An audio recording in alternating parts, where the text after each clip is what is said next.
Parasocialism Part 2, or How I Learned to Stop Worrying When Our Ex-Faves Bomb. This is a continuation of my crackpot theory on where I think YouTube is heading. I will link Part 1 here. There wasn't meant to be this massive a gap between Parts 1 and 2, but in the interim, the whole world high-key went ball nuts, and I've had more pressing matters to discuss with my content than the future of a video hosting site. In the event you missed Part 1 and you are just too stubborn to go watch that before you watch this, here are the spark notes. Parasocialism is a made-up word where I am conflating parasocial, the adjective used to describe a one-sided relationship wherein one party invests emotionally or otherwise in another party, despite the latter party not necessarily being aware of the former's existence, i.e. my very serious, committed relationship with Davion Ferris that he doesn't know about yet, with socialism, which, contrary to propaganda and popular belief,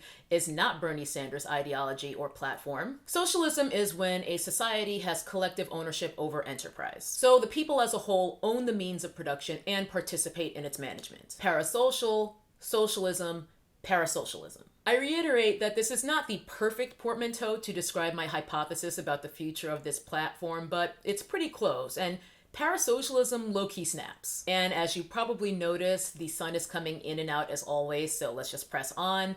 Part 1 of this discussion was focused largely on the rise of the micro-influencer and how we're seeing so many small to medium tier channels get way better views per capita when compared to the performance of top tier YouTube channels with subscriber counts in the high hundreds of thousands, if not millions. In other words, content creators with 50,000, 100,000, 200,000 subscribers are routinely getting more views on an average video than someone with 10x the audience. Obviously not across the board, but it's happening a lot. We feel invested in the success of these smaller channels and creators whom we support because we feel like we are succeeding right along with them. We buy their merch, we send donations through Super Chats or Cash App or Venmo, we join Patreons. And I know a lot of you guys, even applaud our microfaves when they score a sponsorship for a video.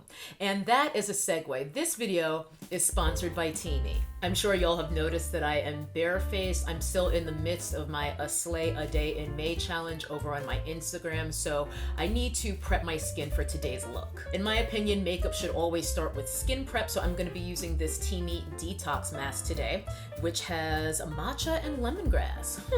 So thank you to Teamy to reaching out to help your girl pay some bills on today. I don't always do a mask when I'm prepping my skin for makeup, but I have been noticing that I've needed to powder certain areas of my face a bit more for when I'm photographing these various looks that I'm doing over on my IG in the past week or so. So a clay mask is definitely in order because the clay will help draw out some of that excess sebum lurking in those areas of my face that are trying to play me in my photos. For me, that's especially right on the sides of my nose, right in that crease here and above my eyebrows, weirdly enough. So let's get busy. The instructions say that you're supposed to dampen your face slightly with water, apply a thin to medium layer of the mask and let it sit for 10 to 15 minutes, then wash off with water and pat dry. They do say that this is best applied at night, but I'm a rebel. So I'm just going to decant a decent amount of this with my spatula and apply while we talk. Now, I do think, this is a very cooling sensation on the skin and a very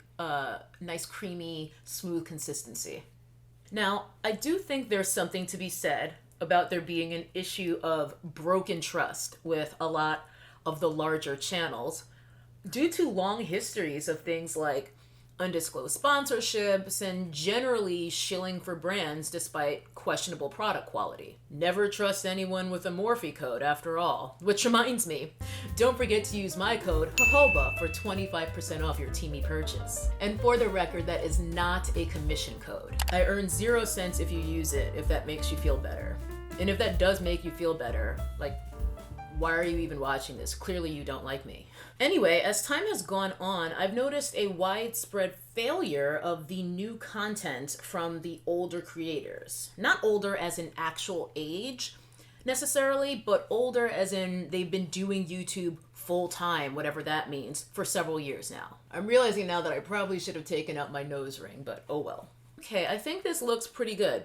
But anyway, these channels that have become YouTube rich, as a result, Many of them are completely out of touch and unrelatable. While I have noticed that it's not at all uncommon for big channels to fail to get big views at this stage of YouTube, especially in the beauty space, what counts as a lot of subscribers has also changed drastically over the years. 300K subscribers was like, whoa, when I first started watching YouTube. Having over 1 million subscribers, damn near unheard of outside of Ray William Johnson and Jenna Marbles. We've had to redefine big. Nowadays, achieving a big subscriber base, which I would say is in the 500,000 range on the lower end, and then of course getting into the millions on the higher end. Reaching the milestone of 1 million subscribers isn't automatically mutually exclusive with being down to earth, or at least it certainly shouldn't be. There isn't some arbitrary magic switch that happens in the brain where the moment a person hits a milli, they change fundamentally. If you are capable of being honest and trustworthy at 5 subscribers, then the same should be true at 5 million. Unfortunately, it doesn't seem to work out that way in practice a lot of the time. Far too often, something does seem to happen when people hit it big on YouTube. Perhaps money changed these people, or perhaps it revealed who they really were all along. I hear people say all the time that they can't watch anyone with over 1 million subscribers at this point. And I've noticed, behaviorally at least, that's somewhat true for me too. Without being especially aware of it, I've bit by bit unsubscribed from nearly all of the big channels that I used to watch. Now, I do think that there is a tendency to glorify struggle by a certain contingent of YouTube viewers. A lot of people prefer to watch YouTubers who also have real jobs, YouTubers who live in regular apartments or have modest homes, who have to buy their own makeup and aren't getting everything for free in PR, YouTubers who are living lives that remind us of our own lives in however many ways. For example, Will I Buy It videos are particularly successful for a lot of small to mid-tier beauty YouTubers. The very conceit that these YouTubers have to think about things like budgeting and whether they're going to spend their hard-earned money on this or that release, as opposed to watching one of these top tier YouTubers open box after box after box of makeup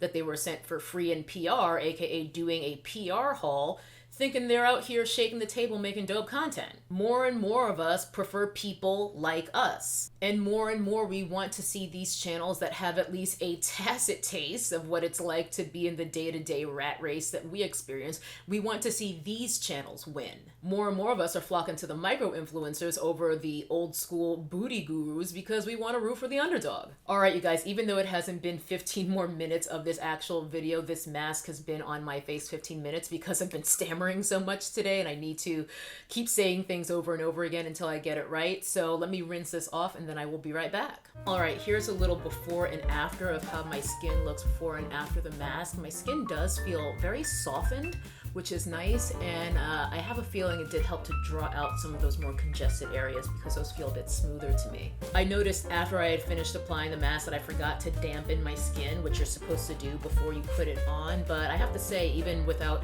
doing that step, I feel like it applied really smoothly and evenly, so there was no tugging or dragging when I was applying it, even though I did it wrong. Before I move on, Teamy did also send over a couple facial oils. One is the Repair and one is the Soothe.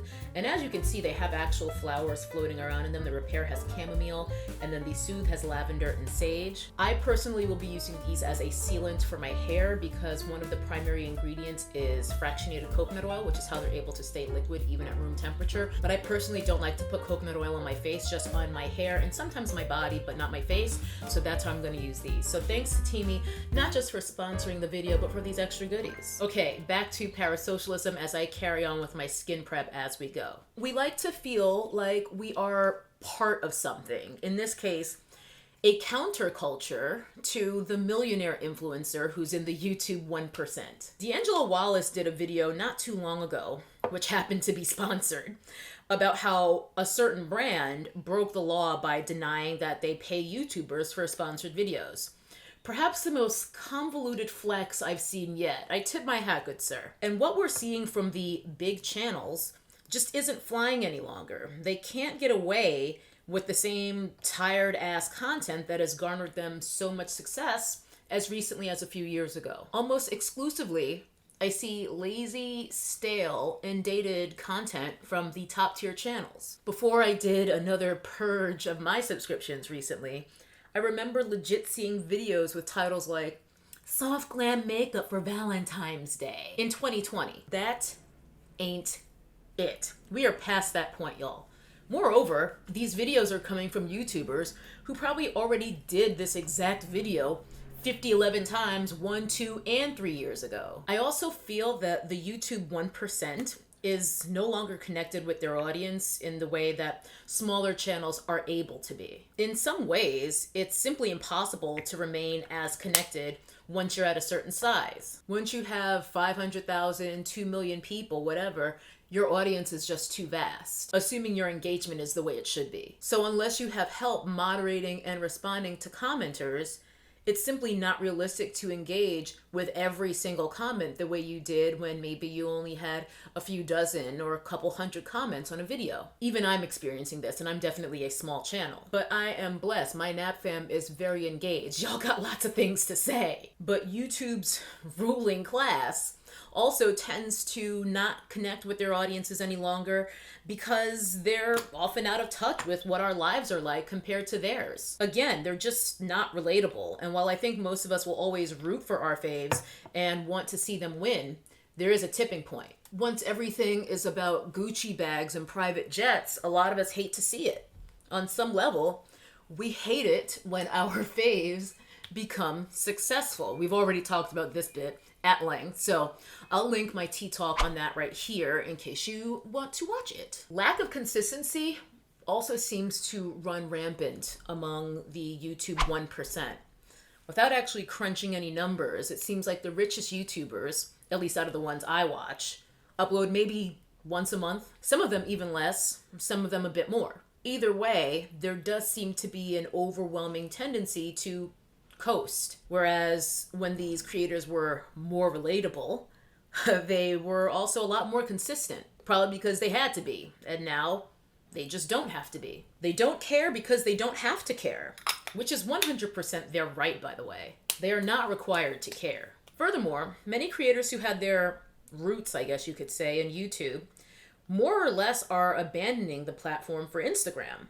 I mean, I can only really speak to this being a booty guru thing. And I get it. I mean, Instagram is way easier. And if you're in it for the money and you're able to get 5 figures, 6 figures for one Instagram post, you go, Glen Coco. Because posting a photo is so much easier than making a YouTube video. The time it takes to edit a photo is nothing compared to making a whole ass YouTube video. Unless you're James Charles, because he is clearly outsourcing his photo editing to Industrial Light and Magic. I mean, damn. Going back to my earlier point about this sense of ownership, of being a part of something, I've detected a leveling up on the perception, at least, of access and intimacy with the current crop of rising YouTube stars. And a huge part of the appeal is that they aren't stars at all. Again, you feel like you're in on something, like you're at Lyft or some other startup with huge potential in the very early years, and you already have stock in the brand before it even goes public. This sense of intimacy manifests in a lot of ways, sometimes just by hearing the content creators sharing personal details of their lives and spending time with them in their actual homes, not in their studios or their beauty rooms. I should also mention this, where I will see a heightened sense of intimacy or access to our micro-influencer faves achieved through dropping in moments just like this one of the editing YouTuber, in this case, Editing T. Usually people do this because they need to correct something they said or add another point or clarify something they said moments earlier in the video, which they couldn't do in the moment that they were shooting, so now they're doing it in editing. This reinforces a sense of unfiltered content from a real person because it's kind of like janky in the best way. It's the YouTuber, him or herself, almost completely breaking the fourth wall and actually inviting you into the creative process of the very video you're watching in that moment. We like this. It's fun. We even have YouTubers who are very open about how much YouTube they watch, which is often a lot. It's very meta. A YouTuber confessing how much she loves YouTube and how much YouTube she watches in a YouTube video that you are watching, probably because you also love YouTube. In fact, YouTubers whose content is about YouTube and YouTubers is its own genre, and it's hugely successful for a lot of people. The Philip DeFranco show is possibly the most high-profile version of this, where he straight up reports on YouTube news as a portion of his daily show, at least when it's applicable. Then we have commentary channels that are often specific to commenting on other YouTubers and influencers like Tiffany Ferguson, As Told by Kenya, both of whom make extremely insightful content. And then of course we have the drama channels. We also now have next level transparency with some YouTubers sharing how much money they make from YouTube. YouTubers who make videos on how much money they spend. Not to mention those who make videos on how the other YouTubers, the big ones in the 1%, spend their money, calling them out for spending their money in stupid, tone-deaf ways. Which is needed. I mean, on the one hand, I am not out here trying to count other people's money. On the other hand, when you make a whole video about buying a Ferrari in pennies or whatever, you're inviting us to judge what you do with your money. Was that one of those Paul children? Who cares? It doesn't matter. With them, their audiences are all pretty much kids, so I really don't care what they do. From my perspective, which is of course limited to my experiences and observations within the scope of the content that I watch that is made for actual adults, there is an uprising of sorts taking place. An uprising against the YouTube influencer 1% by the YouTube proletariat, if you will. The YouTubers who toe the line of also being part of the audience, complete with these channels who devote their content to calling out these larger channels on their nonsense. Funny enough, some of the YouTubers doing the calling out are also making a grip of money on YouTube. Let's not pretend that they aren't. That aside, honesty is trending. We as viewers are overwhelmingly only watching the channels who we feel are real. Those who we feel are like us and give voice to our thoughts and feelings, especially if we don't necessarily make videos of our own. This goes back to that socialism aspect, that sense of having ownership in the YouTuber, which is in effect a sense of ownership in the means and management of production vis-a-vis the content that we consume on this platform, especially when we invest in the channel directly through buying merch, super chats, all of that. We're seeing some of the OG relatable turned rich YouTubers try to get in on this, on monetizing honesty, because they're noticing that their numbers are trash just as much as we are, or at least just as much as I am. Problem is, it ain't really working. To quote R. Kelly, which are 4 words I never thought I would say, it's too late. It's too late. The trust, the relatability, the sense of goodwill, they gone. They were lost the moment you bought Versace toilet paper with that Morphe commission check. Y'all probably should have thought about that before you swindled your audiences. Of course, I may very well be wrong about literally all of this. I am just another no edges having internet loudmouth nobody crackpot after all. But these are widespread shifts and trends that I have been clocking for quite some time now. And I'm very interested to see how these changes continue to play out as YouTube continues to evolve endlessly, as it always does, and as we do too. YouTube evolves because we evolve, after all, often in response to the various ways the key holders at YouTube HQ seem intent on ruining this platform. Because let's be clear, those making the most money off of YouTube will always and forever be those at Google LLC, which means that the Aces and the Pauls and all these other frauds who make content that's high-key directed at tweens will continue making bank, and they will remain YouTube's ruling class. For now. That is going to do it for this Tea Talk. Thank you so much for hanging out with me all the way to the end, and thank you to Teamy for sponsoring. It is time for me to tap into my creative juices and figure out what the hell I'm going to do for today's Instagram slay. But I've already said it once in this video. I'm going to say it one more time, one more again before I go. Never trust anyone with a Morphe code. Or Versace toilet paper for that matter, even though I'm pretty sure that's not even a real thing. Bye. That's a nappy-headed hose there, I'm going to tell you that now.